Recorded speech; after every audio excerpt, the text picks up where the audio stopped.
নমস্কার, এসপিএন চ্যানেলে আপনাদের স্বাগত। এই মুহূর্তে ইস্টবেঙ্গল শিবিরে অশান্তির আগুন এতদিন ধিক ধিক করে জ্বলছিল, কিন্তু সেই আগুনে ঘি ঢেলেছেন অস্কার ডুজো। তিনি বলেছেন ইস্টবেঙ্গলের এই হতশ্রী পারফরম্যান্সের জন্য ক্লাবের মধ্যে কিছু মানুষ যে ন্যারেটিভ তৈরি করছেন তার এফেক্ট পড়ছে দলের মধ্যে। নাম না করে তিনি ইস্টবেঙ্গলের সাবেক কর্তাদের উল্লেখ করেছেন।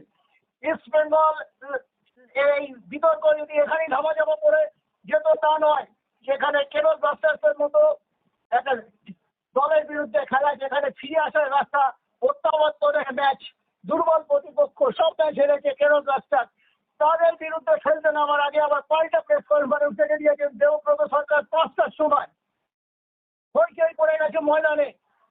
ক্লাব বনাম কোম্পানির লড়াই একেবারে কলতলা ঝগড়ায় পরিণত হতে চলেছে অস্কার ডুজোর এই কথার পর, এবং তাতে ম্যাচের আগের দিন ঠিক 25 ঘন্টা আগে যেখানে দ্রুত 10টাতে প্রেস কনফারেন্স রাখলো ইস্ট বেঙ্গল ক্লাব, তাতে কিন্তু অশান্তি আরো বেড়ে গেল।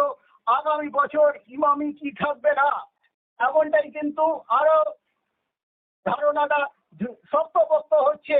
জুপিটার ওয়াগান সেক্ষেত্রে প্রেসিডেন্টের সংস্থা বড়ভাবে আসতে পারে ইস্টবেঙ্গলে। এটাই ছিল ইস্টবেঙ্গল কেরল ব্লাস্টার্স ম্যাচে। কে খেলছে না খেলছে, কেভিন চোট, আর্জেন্টিনার স্টপার কেভিন ফিডব্ল্যাক চোট, সল প্রেসপোর্ট চোট নিয়ে রহস্য, তার মাঝে এই যে অশান্তি একেবারে যে প্রকাশ্যে এসে গেল, সেটাই ছিল ইস্টবেঙ্গলের সবচেয়ে বড় খবর।